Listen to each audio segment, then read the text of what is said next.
call to order the meeting of the City of Sebastian Planning and Zoning Commission for Thursday, April 18th.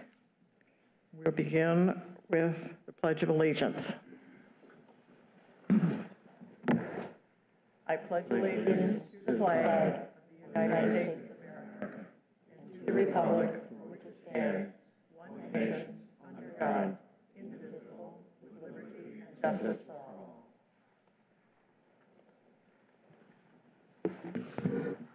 Roll call, please. Yes. Mr. Roth. Here. Mr. Simmons. Present. Ms. Cottenberg. Here. Mr. Carter. Present. Mr. Reyes. Here. Mr. Motti. Present. Mr. Kisselbosch. Here. Mr. Hugan. Here. And Mr. Alvarez is excused. Thank you. Since Mr. Alvarez has an excused absence, Mr. Motti will be voting in his place this evening. Okay.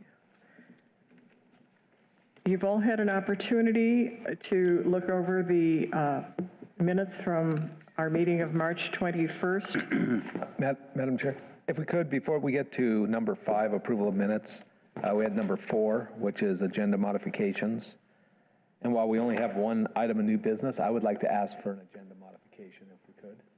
I would like to know if we could move the city attorney matters and staff matters to before commissioners matters. Because we have some stuff we want to go over with you, which actually may answer some of your questions before you get to them. So if we could move the two of us up. And, I have no problem. Anybody have a problem with that? So be it. Thank you. 10 and 11 are changed.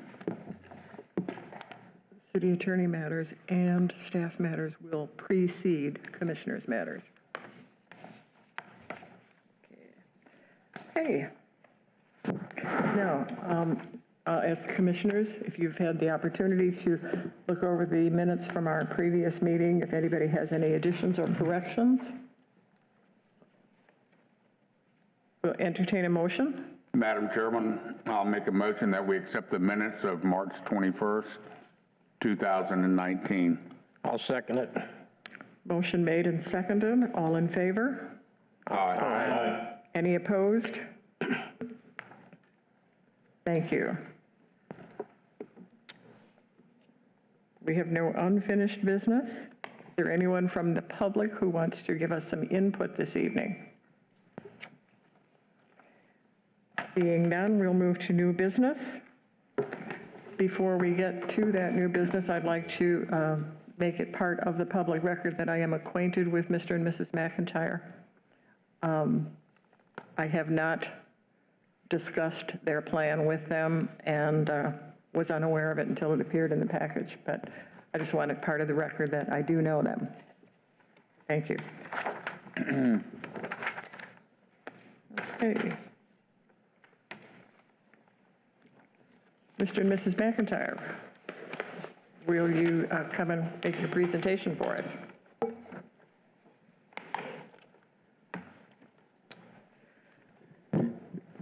Please identify yourselves for the record. Okay. And tell us what you'd like to do. To build a garage to put a boat and some cars in. Okay. This is a storage structure then? Yes. Okay. You plan no occupancy of the structure? No. Okay. I see by the plan that you are creating a separate driveway for the Yes. structure? Okay. Nothing else you need to tell us about it? Not that I'm aware of. Okay. Notes from our staff, please. Thank you, Commissioners. This request is before you because of the size. Anything over 500 square feet needs approval by the Planning and Zoning Commission. This is over 750 square feet, so the structure is required to match the house exactly. This is not going to be a prefab building. They have hired a contractor, so it's a custom-made garage. They've also added some framing around the doors to match the house. It'll be some trim painted the same color. This is on a double lot. based on the double lot, under unity of title, the typical rear yard, based on our definition, the shortest remaining side besides their two fronts is their rear. So that's why it may look a little strange that when we're talking about the setbacks, that it only has a 6-foot easement. It happens to be a side yard technically, but based because it's joined together, that rear and side yard was interchanged. There's an aerial there. They are going to, I believe, remove a tree. It does have to get removed for the structure. 3 trees. 3 trees. They have, I believe, already pulled their tree removal permit, but our environmental planner and will, when she goes out there, she'll do a site assessment. It's already been there. Okay, to see what's remaining though. So when we do that final inspection, if there's any additional trees that need to be planted so that they have those 12 trees, based on what credits they may have for some larger trees, we'll inspect that and When she determine looked that. at it, she said there was no other trees that need to be planted. Okay, so that'll be, they had stated that when they were out there, they didn't need to plant any trees for the replacement, so it looks like there have been 12, so we're good with that. They're also required to plant some foundation plantings based on the calculations, 30 plant materials will go around the building, and we'll verify that. We've added a final planning and zoning inspection to the permit, and we'll check that before certificate of completion is issued. Staff has no problems with this. It's a custom-made building. It's going to match the house. Staff recommends approval. Okay, thank you. Any questions from any of the commissioners? I have one question. Well, I had two, but you answered it with the trees. There's a pretty deep swale out where that driveway is going to connect to the roadway. I assume you're going to culvert it? Yeah, it's gonna have to have a culvert. Okay. That's all I have. Anything else? I just have one. The shingles are in proposed building are a different style than the house, but are the colors going to match? Yes. One is an architectural shingle, the other is standard 3-tab.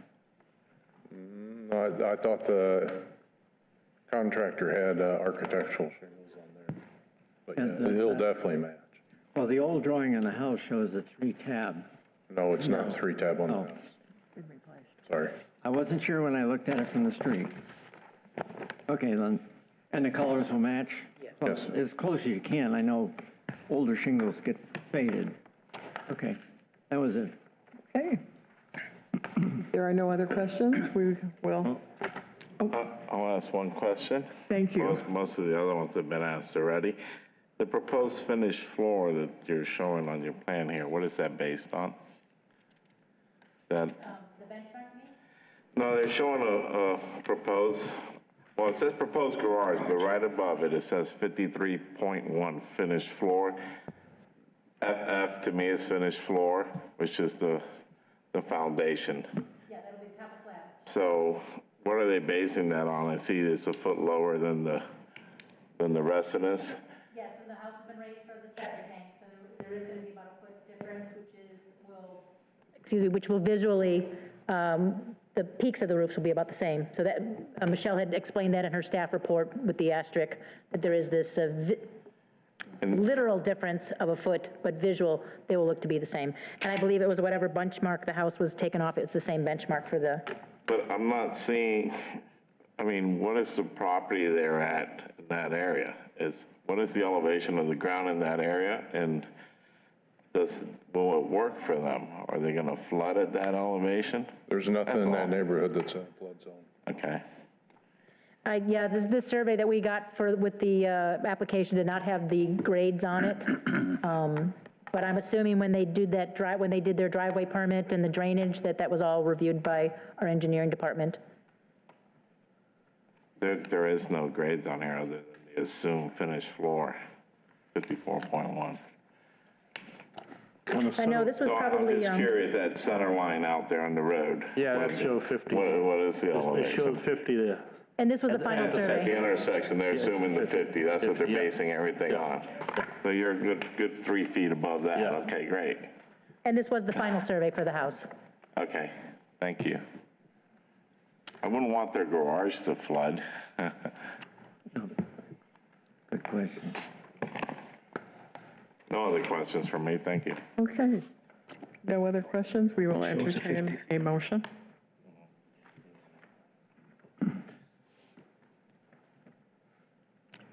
I'll make a motion to approve the project located at 788 Atlantis Terrace with the staff's recommendations, which are minimal.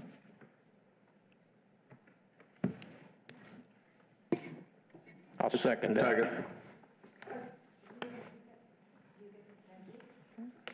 Motion has been made and seconded to accept the proposal. Roll call, please.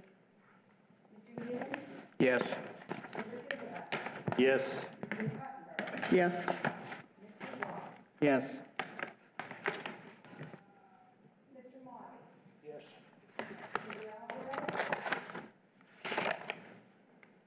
He is He's absent. absent.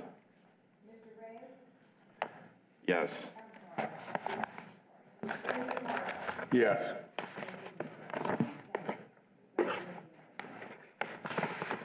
Go forth and build. Yes. And thank you for, it's really a nice building. It'll be nice in the neighborhood. Thanks. Thank you. Thank you.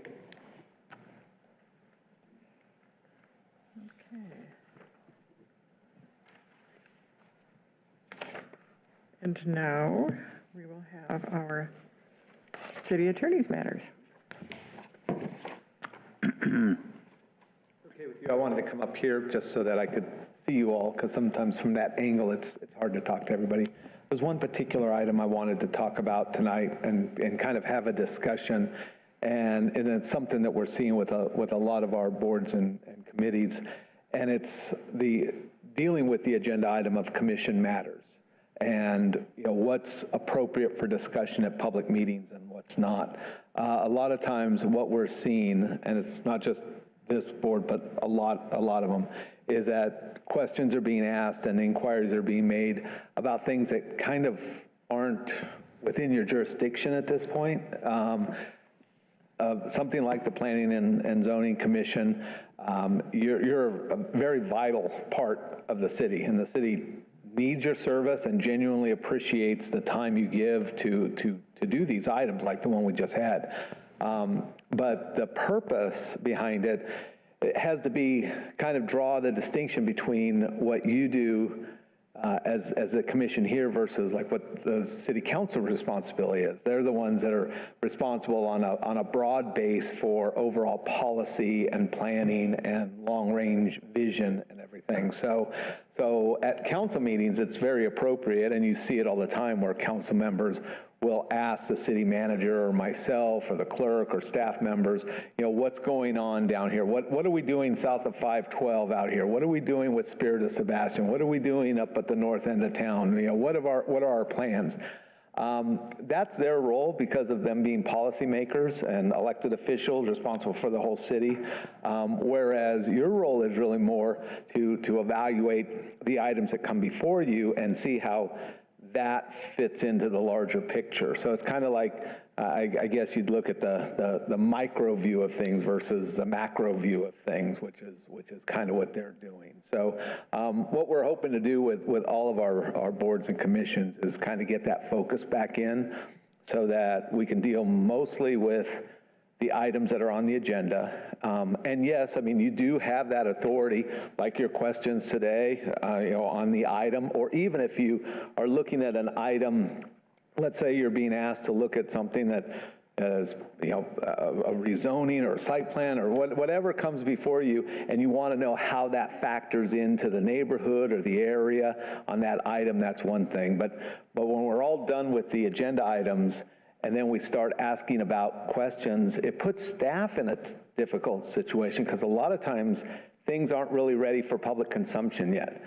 Developers or business people or whatever, they come in, they meet with city staff, and while everything we do is, I mean, there's a transparency involved, but there's a lot of provisions in Florida statute that allow, especially with economic development items, to remain shielded because of competition. The business community have got those exemptions in place in Tallahassee that is like, okay, if I'm well, I was going to say Dollar General. That may be a bad word to use, but let's say I'm Dollar General and I have a location in mind, and I'm coming and talking to city staff, I don't want Dollar Tree to know about it yet, you know, because it's something I'm looking at. So when you ask staff about, you know, what's going on with this piece of property down here, or what's going on with this particular developer or this particular development or whatever, it puts them in a tough spot because they're either going to be breaching confidences they may be having, lawfully protected under the economic development statutes,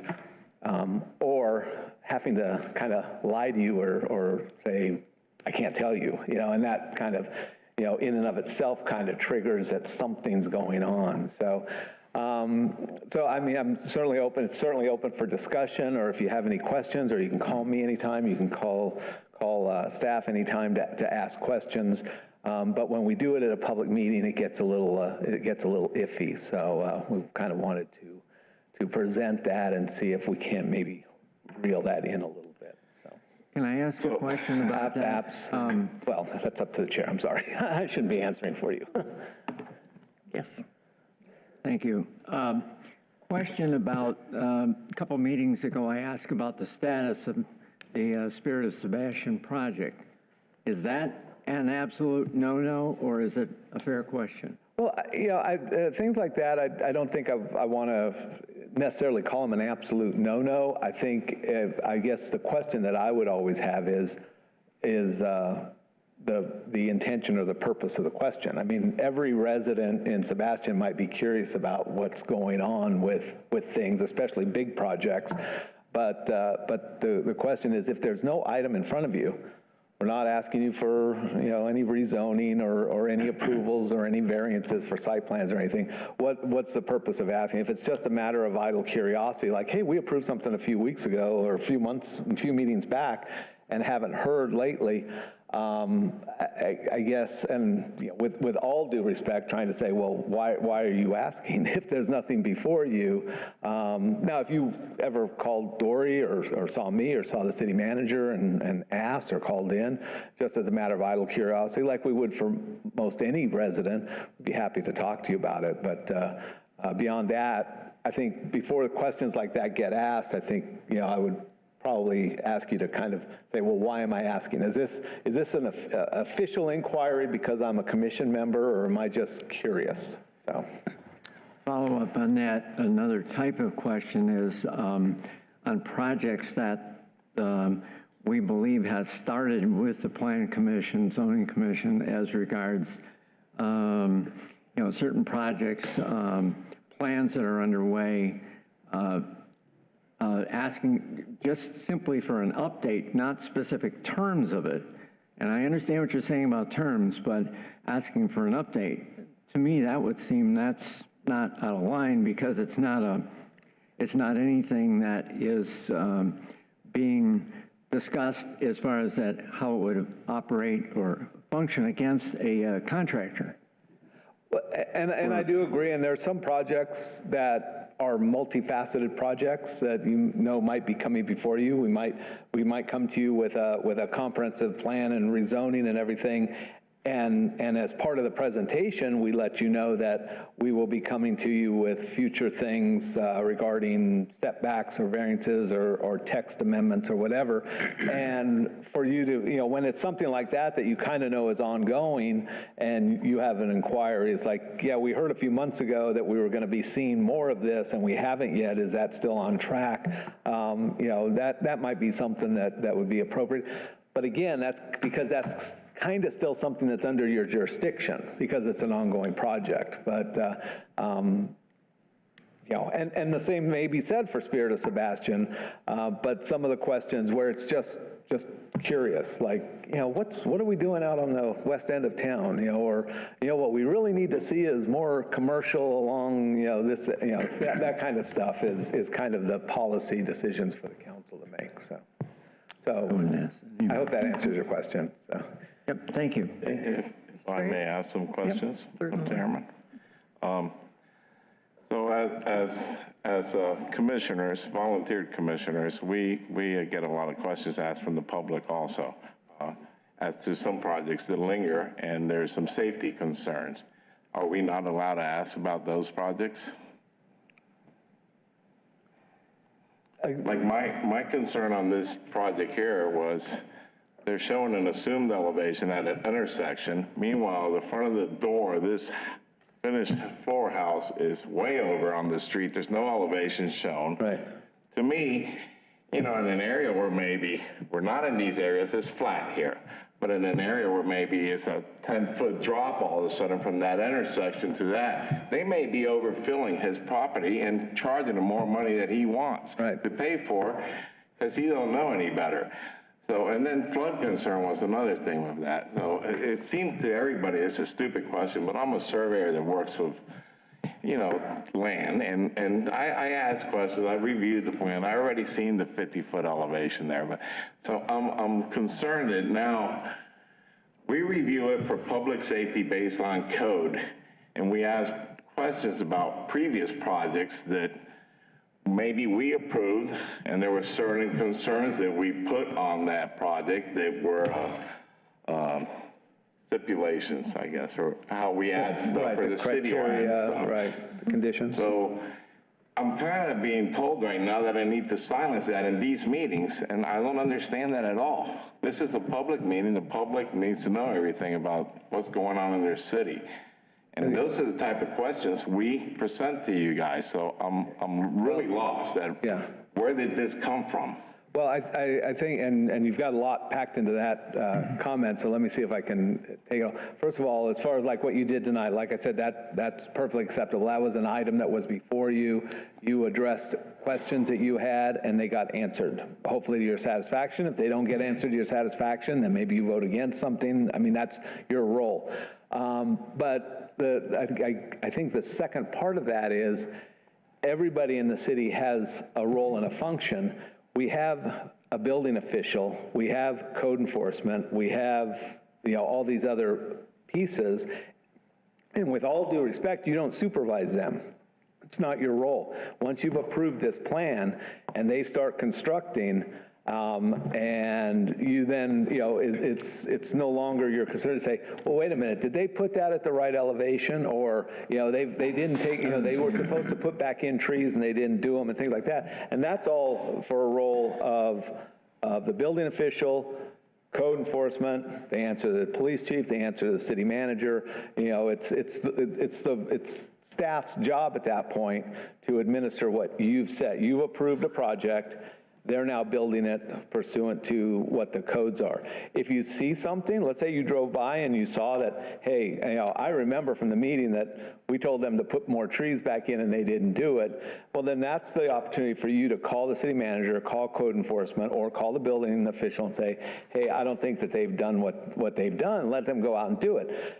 Let them go out and check it, and if a citation needs to be issued or a stop work order needs to be issued, they'll deal with it. But waiting until we have the next meeting to inquire here on the dais, first of all, we can't really answer you. So let's say you ask tonight, say, you know, on this project we approved 3 months ago, they didn't put the trees back in they were supposed to put in. Well, we can't answer that here anyway. We're going to have to wait until tomorrow morning, and what we'll do is we'll send the building official or we'll send code enforcement out to check on it. So you could definitely short circuit that by calling City Hall if you observe something like that and letting it be handled that way. It'd be more efficient. So. I have a corollary question to, I think, what David was asking. I think it was 3 years ago, we approved a project on Indian River Boulevard for a small piece of land that they were going to be building a fish house. I can't remember, it's something like Fish R Us or something like that. But anyway, work started, built a seawall, and then it stopped.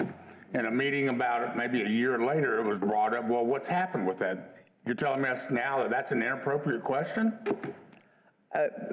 Again, you guys, as appointed public officials, I'm trying very hard not to tell you that something's appropriate or inappropriate. I'm just trying to provide some guidance here. But the truth is, a lot of development, and I'm sure you've all seen this, a lot of times plans come in, somebody comes in, they have a plan to do something, and then it falls through for one reason or another. You know, the company might have gone under, they might have lost their funding, they may have been foreclosed on, they may have decided it's not economically feasible or whatever. So if a project stops, it stops. Now, if you want to inquire, you know, we're all here 5-10 minutes early, and if you ask a question, hey, whatever happened to that restaurant they were going to build, that's fine. Again, I guess I'm trying to distinguish between idle curiosity or something that, you know, I even do it where I'll ask Lisa or Dory, it's like, hey, whatever happened to this thing that we heard about a few months ago? You know, that's, to me, that's me satisfying idle curiosity. I don't think that that's official business that needs to take place from the dais and make it a matter of public record. I think you could call them anytime. You could call me. You could call the city manager. We'd answer your questions, you know, anytime. But I guess that's what I'm trying to get at is, are you asking because this is feel that this is your official function as a commissioner, or is this just, I'm a resident of Sebastian, and I'm kind of wondering whatever happened to that new restaurant? Yeah, it's kind of a distinction. That just totally brought up one more question. So Yeah, that's just, many of us, I'm almost close to 10 years on this board. Yeah. Why is this all of a sudden coming up and being told to us? Because we've all been asking these questions for years. Same questions. Mr. Ginsburg constantly told us what a great job we've been doing on this board. All right?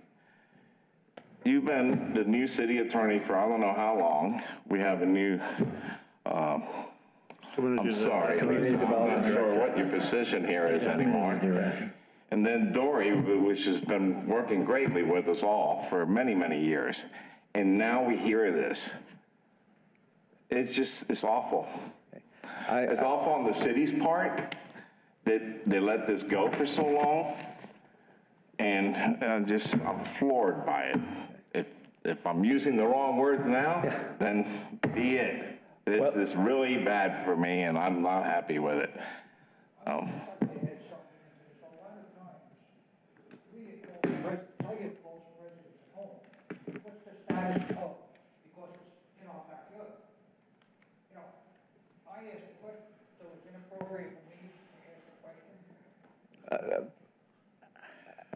Again, I mean, any true, but with and again, I guess I'm trying to draw the distinction between your role as a planning and zoning commissioner versus a city councilman. You know, a city council member gets questions from their constituents like that all the time, and they come to us all the time for updates on things. I'm drawing the distinction. As members, appointed members of this board, you're doing a very important function, but it's a very limited function. And it's kind of like in the court system. You know, we have the Florida Supreme Court, and we have a courts of appeals, and circuit courts, and county courts, and they each have their function.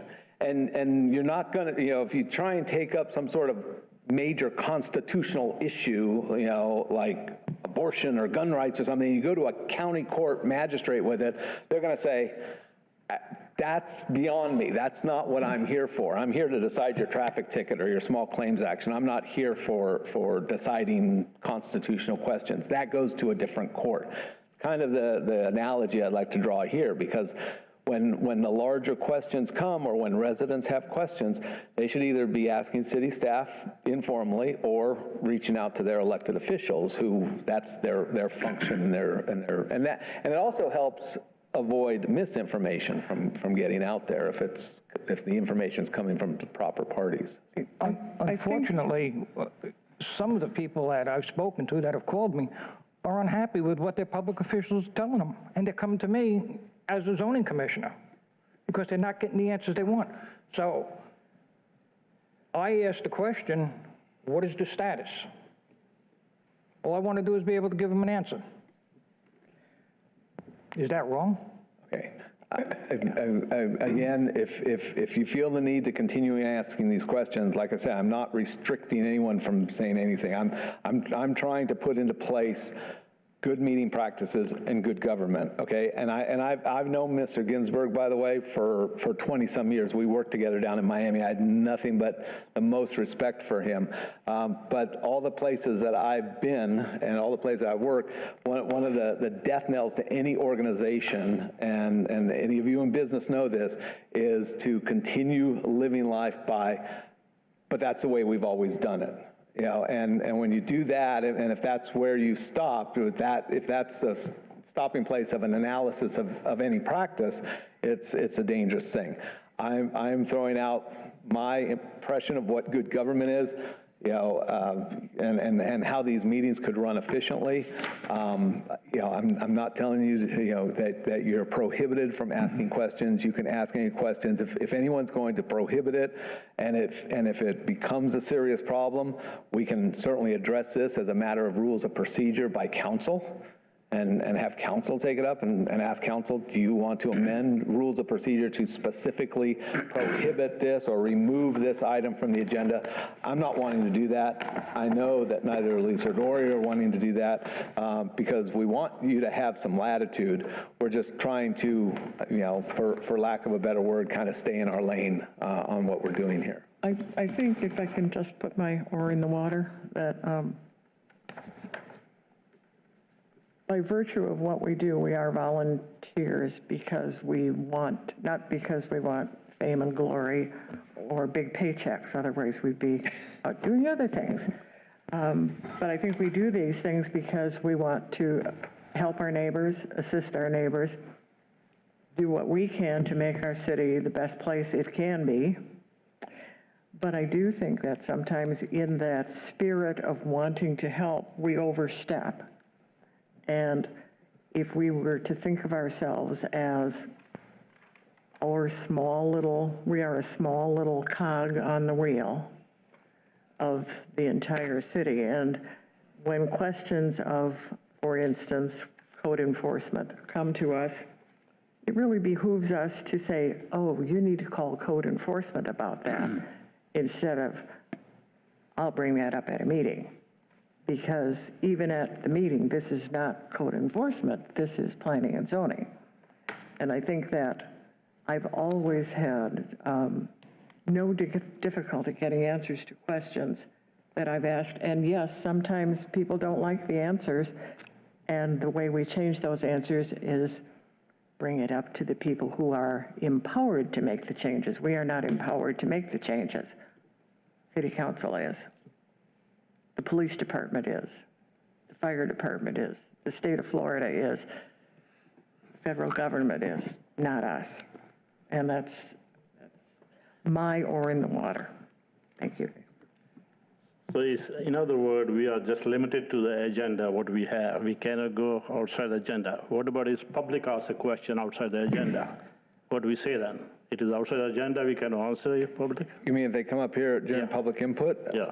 No, absolutely. I mean, that's part of the agenda is public input. People will come up. Well, as you see, not a lot of people come here because when they have questions, they tend to go to council. But if somebody came up here and asked a question, most likely that would be redirected over to staff and would answer as best we can. But once again, I want to make it clear, I'm not. Subject. The question is from other project, for other subject. So what do we do then? Say, no, we cannot answer that? Mr. Stokes, may I jump in, please? Please. Mr. Stokes is not trying to offend anyone. Yeah, no. We have, in the last few months, given talks on, I say we, he has given talks on sunshine law and has observed other things. And so this is just educational. I believe that what we're trying to achieve is that we don't want to give details or disseminate information that really are just rumors or, you know, are not ready for public discussion. And I'll, you know, Mr. Carter, I'm going to use your example of that one piece of property, correct? Mm-hmm. Now, I don't know the history. I was not here, so forgive me, but I think it's kind of a valid example that, you know, this was permitted and you all expected this development to go on, but then it didn't for whatever reasons. It didn't. Asking a question saying, so is this going to proceed? Dory would gladly tell you, no, I'm sorry, it's not going to, the permits have been expired and all of that. But to go into the details as to why not, I mean, that's really kind of protecting somebody's. I wasn't asking that, I No, wasn't and I stating understand that, but I mean, you asking questions about projects, it's not untowards, and Dory has no problem in answering them to the limitation of at least protecting the property owners, what do I want to say? What's the word I'm looking for?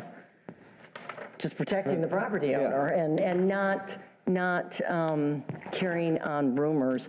I mean, quite frankly, we have people come into our department daily with talks of, can I do this? I'd like to do this, with my property, and I want to do this with my property.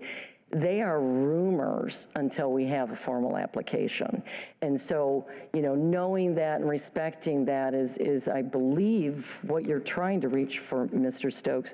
We are not saying you can't ask, what's the update? But then Dory's response going to be, well, it's still there in the queue. I mean, this is not the time to give you details about why it's still sitting in the queue. The time to give you those details is when it's part of your agenda package. Does that make sense? Does that? It yes? makes sense what you're saying, but okay. I think what Mr. Carter's point is an update on some of these older projects might be beneficial to say, okay, this project has stalled. It's not going any further, period. At least we know it's stalled. And that's a valid question. And those type of questions, I don't believe that Dory would have any problem answering. But going into details that may, again, not be ready for public dissemination is where we would have to draw the line, and I know that all of you would be comfortable with us doing that, I would hope. And if you want further details, as Mr. Stokes has said, we are open. Please come and talk to us. We'll show you what's going on. But some things we have to protect the property owner too, because it's just not ready for public dissemination. We understand that, and I'd like to say one thing. I think all the board members are very happy and proud of the work that Dory does, with the work she does for us. And I want to thank her for that. Thank you. Thank you, Dory. Thank you, I want to say that just so maybe too, that where this got a little generated from, and I'm sorry that Mr. Alvarez isn't here, but I was trying to help Mr. Alvarez with some code enforcement issues that he has, and he did contact me through email and a telephone, and I did my best to research that and give him the answers. It was still brought up at last meeting, and I think you saw my frustration because I had already tried to help him with, but it was brought up at a public meeting, and I didn't think that those issues should have been discussed here under Commissioner Matters for that. And he did contact me, so I think that's what Mr. Stokes is saying too. We certainly can give you information about the projects if you want to. Call us, come in. We just don't always want to discuss them at the meeting here, and or some of the stuff isn't ready to give you actual paper copies so that you can give to your neighbors or whatever to give them the answers. That's kind of where this kind of came from, was our frustration with some of when we do try and help you, but then it's still brought up at the public hearing. That was frustrating for me at last meeting. The other thing that might help too is, instead of putting either Dory or Lisa on the spot, is if you called in and said, at the next meeting, could we get an update on Spirit of Sebastian? And then they could be ready to present something that they could actually maybe even put on the agenda. I'm going to give you an update on Spirit of Sebastian, rather than kind of just ask them at the meeting and leaving them to scramble. So. I think some of what we do is a lot like a ping pong game or a volleyball game. The ball comes to us and we knock it back over the net. And now it's in the hands of whoever made the petition to us. It's up to them to do what they will do, and it's not our position to say, we'd like you to do it now, or we'd like you to do it with your left hand instead of your right hand, and we want to make sure that, oh, by the way, we don't think that's going to be profitable, so we don't think you should be doing it this way or that way. I think we kind of have to say we okayed a plan, they got the permit. Yeah. The permit will expire in X number of days or months, and now we have to step away and let them do what they do and have the confidence that the inspection departments and the building departments and the code enforcement will do what they do. And if we see something wrong, then we need to call the inspection department or the code department or the proper people. The proper people are not us. We already put the ball on the other side of the net. That Very good way to put it. Thank you for bringing you. this up.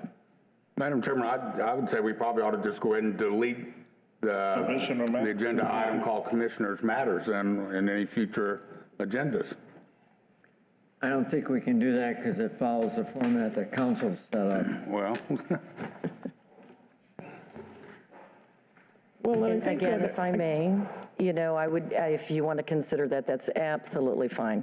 But I don't want you to take this so black and white. I think it's just, in commission manners, you can then say, hey, at the next meeting, may we discuss this, or may we have further information? I believe you've been asking for that for several months, hence my presence this evening. So Commissioner Matters is an important part of your agenda, and it's a time to then say, we would like further information on this. Please have the proper authority, or Dory, get your background ready, and we'll discuss it at the next meeting.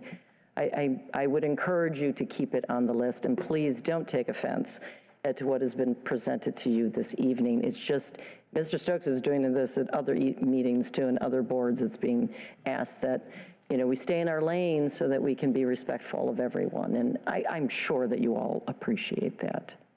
I do. And I'm going to say we were kind of groomed into this. In the past, they would ask us for commissioner matters, and we would ask the engineer. They would always attend the meetings. And he would give us a report on every project in the city and whether it was dragging and this and that. And we got a little spoiled. With commissioner matters, a lot of time it's just about public safety, the striping at a stop sign, a pothole in certain areas. Those are mainly the questions we ask during commissioner matters.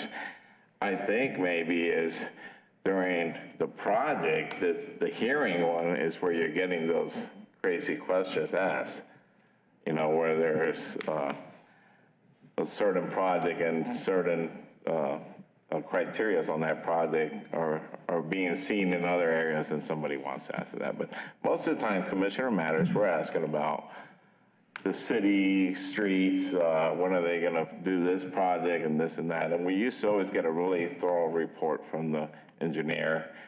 Dory would give us reports for a while. For a while, we didn't have you here either. So for a long time there, the city was short on employees.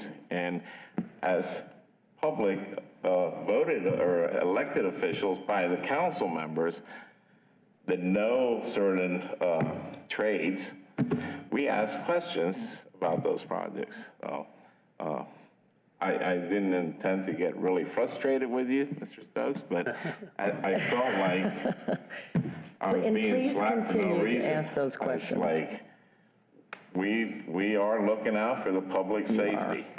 And that is my goal here. I look at all these projects in reference to the land development code and what I know about. Somebody else here might know about plumbing. They're going to probably ask a lot of questions about that on certain projects. Or the engineers are going to ask about the design, engineering design. We're professionals in certain trades, and that's why we've been put up here. Am I correct? You are correct. So most of the time, those are the type of questions we're asking. I apologize if I felt like I was being really violent towards you, but I'm not. It just came as a shock to me. But again, your questions during the agenda item were completely appropriate, and we encourage that, absolutely. But I went way back. I've been here for a while. I know you have. I started thinking of all these questions I asked about projects. One that's been... But that's completely appropriate. I think we were just talking about when we're asking for updates on things that we may not be able to speak of because it's not ready, and it's not an agenda item. But you are more than welcome, please, to ask for, hey, Dory, the next meeting, look into this, or we have a concern about this, could you follow up with us? And that's so appropriate, and we really appreciate you being the eyes and ears. Truly, and we'll try. do. I'll try to do that, but I do work, so it's tough. I'm not a city employee where I can constantly pay attention to what's going on. So I will make some changes. Well, please don't take offense. This was not meant that way. No. I agree with the Dory that last week, those last meeting questions was out of line, for code enforcement questions, which should not be here. I agree with her. So that's what. Thank you. I don't think you've ever been inappropriate, Mr. Ray. I only opened my mouth to switch feet, so I wanted to make sure I wasn't doing it. I think we've pretty much beat this horse to death. Thanks for the dots there, Jim. It's our turn now, right? No, we still have staff. I had one follow-up question. If we have a question during the week, you said call. Is an email also acceptable, being aware of sunshine laws? Can we do that? Yes, you can email staff with questions at any time, and they can reply to you. A simple question.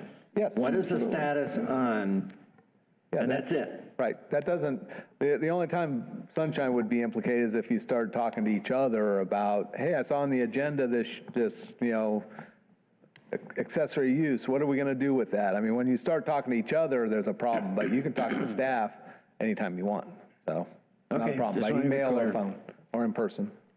But don't copy to anybody. Yeah, please. Okay. Staff matters. Are you ready for my update? I'm ready. Well, Dory's been saying that, again, that you've been asking for some updates on what we're doing, and certainly besides all our site plan reviews and zoning permits and all of that, we have some big things that we have been working on, and we are happy to share that with you, and I'll try to make this more on a seasonal basis, if you will. First of all, if you've been driving down Indian River Drive, I'm certain have noticed the new pavement, all of the crosswalks. I mean, that was one of our big projects we've been working on. We're very proud of it, and we are continuing to work on landscape plans and new signage plans. Watch the meeting on next Wednesday, because we'll be rolling out some neat sign concepts for you. You may or may not be aware that we were successful in getting the FIND grant for our Fisherman's Landing working waterfront park, and they are partially funding for us to install the shoreline protection. You may know Fisherman's Landing is Grabby Bill's, that's our park, our working waterfront park, and we're putting in a shoreline protection, a living shoreline, if you will, along with pervious pavement, parking lot, and again, it's being partially funded by the FIND grant, so we're very, very excited about that. That should be hopefully installed before the end of the summer. Another big grant project we've been working on is stone crop. We've submitted for the FEMA grant for that, and they continue to ask for more information, so that takes a great deal of time. We just submitted 2 grants to the Indian River Lagoon Council, one for our septic to sewer program and one for our oyster gardening program, which is our environmental education program that we run, again, at the Working Waterfront Park. We are planning on going after a DEO grant in May. We're waiting for it to come out, and that is going to hopefully, if we're successful and get it, help us to fund the big bulk of your work next year as we move into getting our comprehensive plan updated. We need to have it updated by the end of September 2020. That is, you as the LPA are going to have to be reviewing our proposed updates, and it's a big job, and I hope you're you're ready for it. I think that you are. I think you'd be excited about seeing this because as you know and I know, the comp plan is really the master plan for the city, and we're excited about moving on this. As part of, we've revised several applications, the septic to sewer grant program, facade grant program, tree protection. We've created 2 new programs that you're all very much aware of, the vacation rental program, and then the stormwater utility fee credit program. Those took a great deal of time and thinking, and you all were instrumental, and they had to look at the ordinances before, yes. You all had the ordinances before it went to council, so you were very instrumental in helping move that forward, and we appreciate that. We just completed our National Flood Insurance Program requires a community rating system recertification. That was a big project. We got that done. We're preparing for the census with maps. As you see, we're pretty busy. We keep moving, though, and 2 big things. The Coastal Resiliency Plan, we received a $50,000 DEO grant last year in order for us to comply with state legislation regarding peril and flood. And as part of that, you have to have a coastal resiliency plan and you have to incorporate it in your comp plan.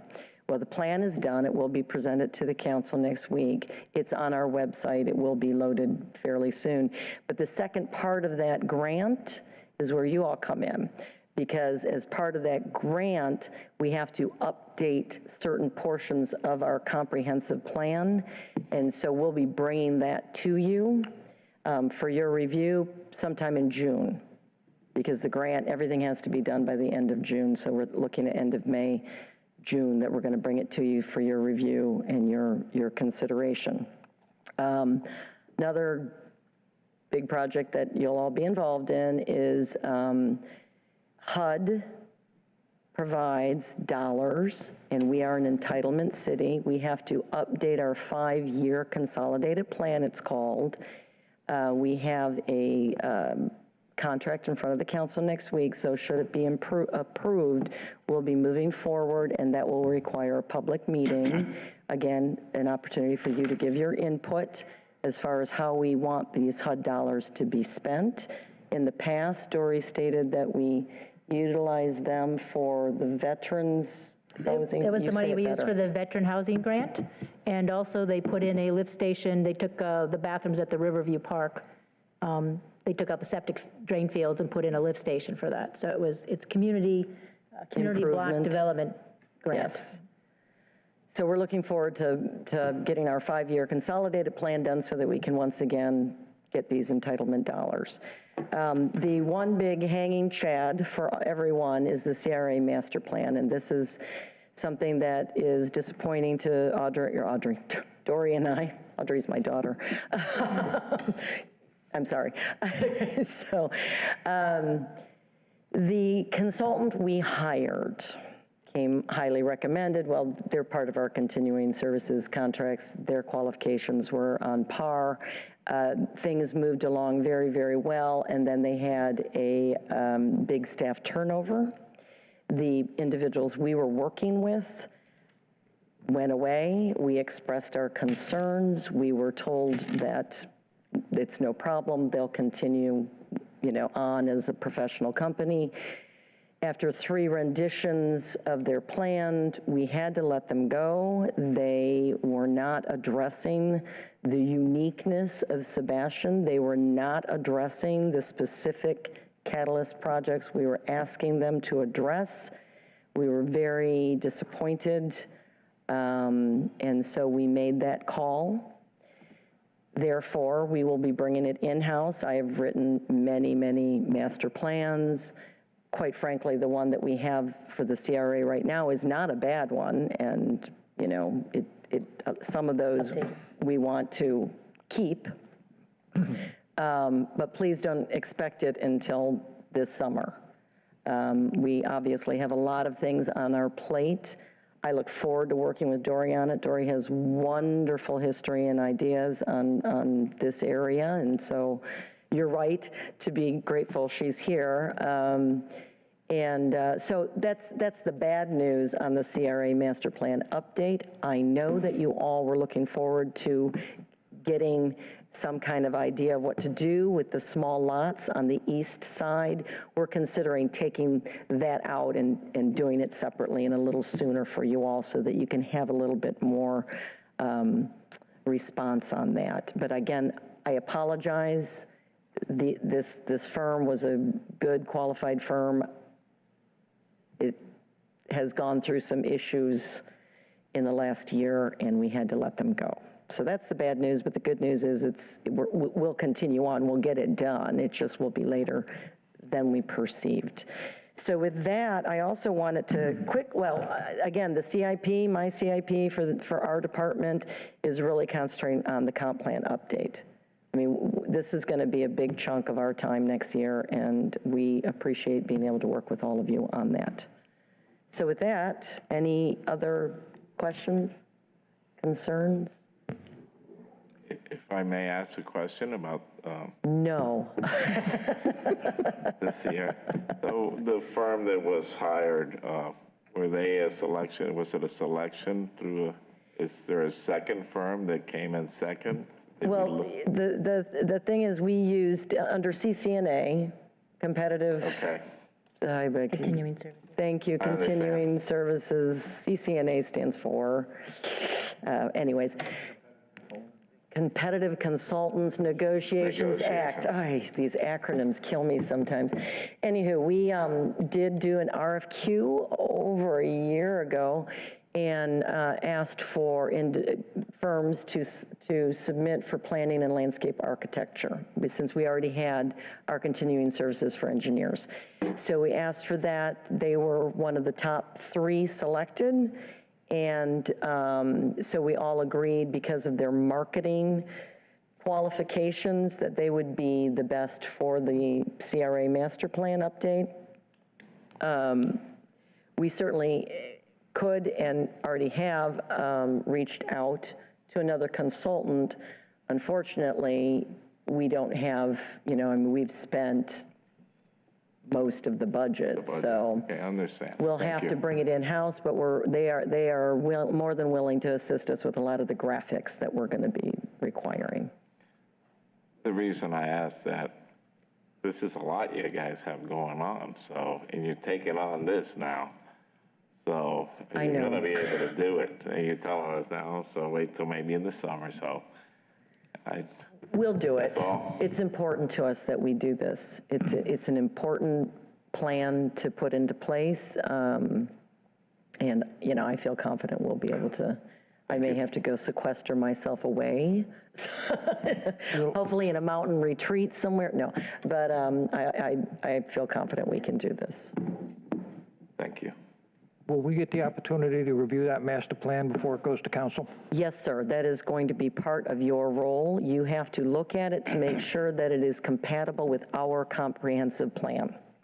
So the CRA master plan has to be compatible with our comprehensive plan. All right. I have a question. I was jotting things down, and I could not get the name of a grant that you mentioned after the fine grant for the Fisherman's Landing. It began with an S. The name of it began with an S. Possibly the Coastal Resiliency Grant from DEO. No, I got that one. Okay, and FIND is the Florida Inland Navigation.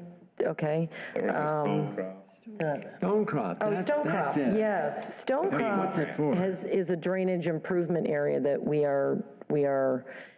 we have submitted for this FEMA grant for several years.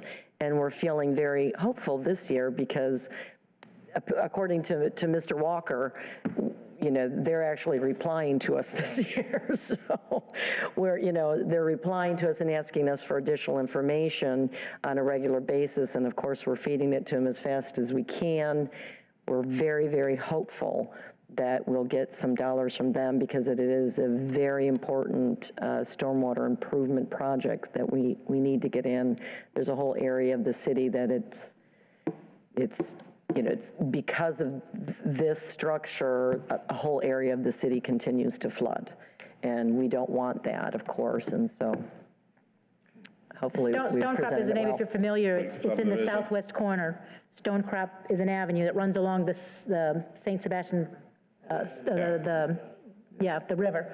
And so Stonecrop, there is an area that we own, the city owns, and so it's a drainage grant for that area that we can improve the drainage for that area, that southwest area. Okay. There's a project that we were talking about to identify walking paths with signs, and it came up a couple of years ago. Is that under one of the umbrellas of the multiple projects that are kind of you're juggling right now? Yes. So we had a wayfinding program, but under that wayfinding program, it was really only for the US 1 corridor for directional signs. And more of this will be presented at the City Council on next Wednesday, if you care to tune in. So that was more about that, but some of those dollars remained, and so we hired a firm, one of our continuing services firm consultants, to come up with a family of signs, if you will, so that we can use them to identify, again, you know, directional signs, but possibly even little kiosks, so that, you know, at different corners. This is only for within the CRA, but it's going to be spread throughout the CRA, and these designs can then be pulled out to the rest of the city. So the walking path one, there is a contract, again, for the council's consideration this Wednesday that does have, one of the elements of it is going to be an update of the Pelican Paths map that we have, okay, and hopefully start, you know, connecting more of our recreational facilities, if you will.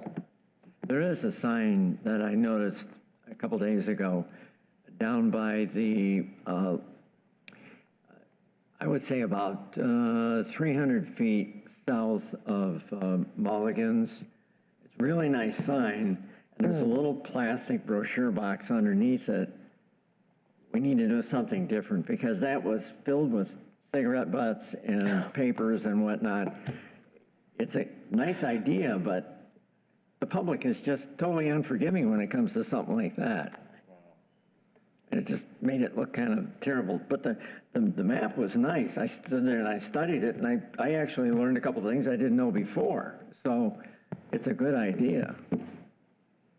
Yes, I mean, it's amazing how many individuals show up on their bikes to our office and say, hey, do you have a map? And we don't have, we've lost the capability of being able to reproduce this map.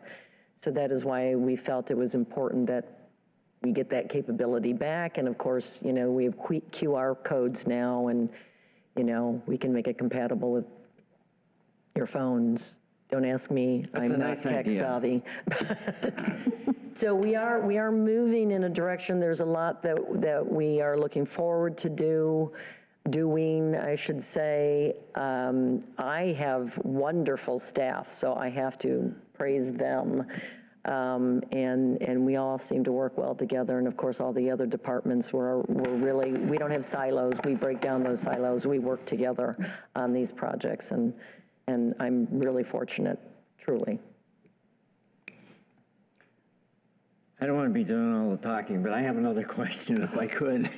And that is on a theme that came up, and we're looking at this, quote, fishing village theme, trying to come up with a type of document that could be given to contractors, designers, and so forth that would typify what we're looking for in a fishing village theme. And it came up several years ago, and I know there's been changes. It was long before your time, Lisa, or at least a year.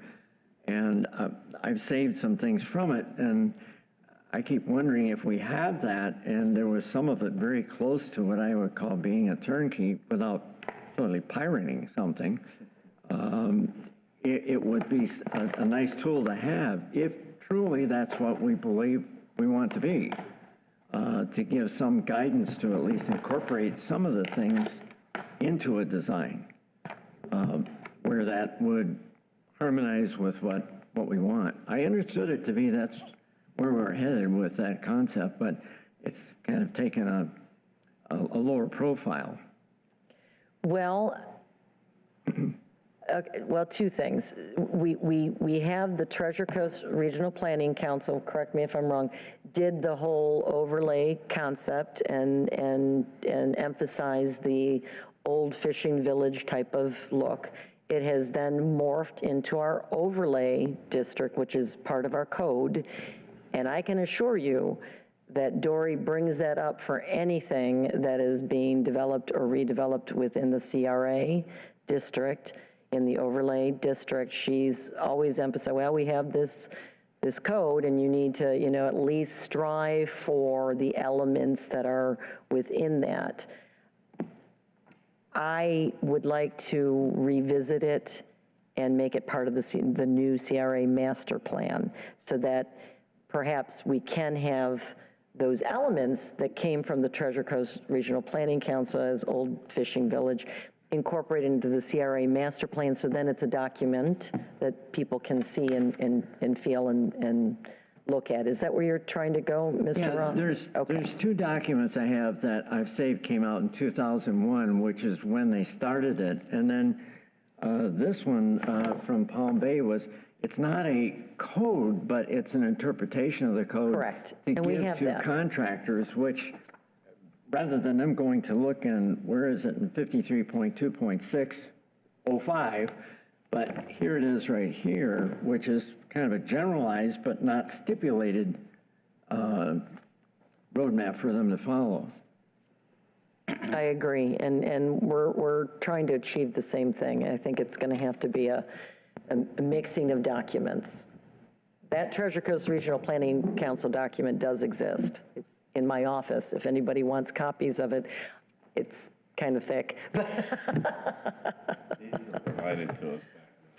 Yeah, I have some drawings here that came from, I saved them, that was handed out at a workshop we had that came from 2001. But this was, I'm going to say probably back in 12 or 13, something like that, when we were talking about it. And that's why I was kind of concerned.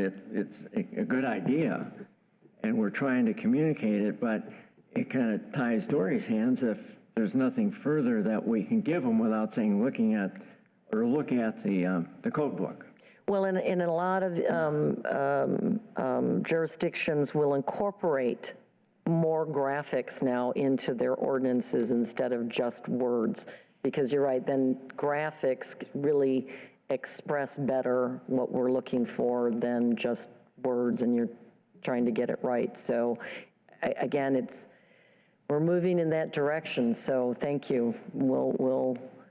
I'm glad that we're being supported and moving in that direction. Well, the old saying is a picture is better than 1,000 words. Yes, so absolutely, absolutely. we can agree on the picture. Is that Treasure Coast one, is that where we're getting our colors from? No. I know a lot of I think once they did that charrette and the vision was approved and agreed upon, the implementation of those codes was actually taken from the Route 60 corridor that Vero Beach had, and we used that as our template and then tweaked it to what was in this riverfront, because we found that a lot of the same things that we were looking for was already in their overlay district. But those colors actually are the same colors that they use for the routes that Indian River County has for their Route 60 corridor. They have an overlay plan for that road and for the commercial, and so that it actually came from that. And I think we went through it, pulled out more of the brighter Key West colors, but it was initiated from their color wheel. So as to save Mr. Roth from talking all the time, I'm going to talk. I just want to say that I don't know who is responsible for updating our website, the city website, but it is getting better and better all the time. I can't tell you how valuable just having the vacation rental information on the site is. I probably tell people twice a week, All you need to do is go right to the city site. All the information is right there. Pull down the forms. And I hope you're getting a lot of it, because the last time I looked at VRBO, there were 1,100 availabilities in Sebastian. Yeah.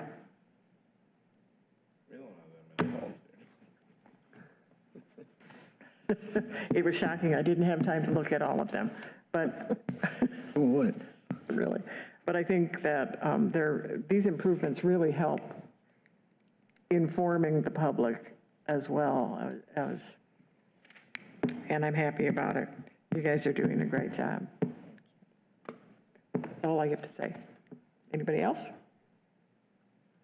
No other commissioners' matters? We've covered everything. Meeting's adjourned. Thank you.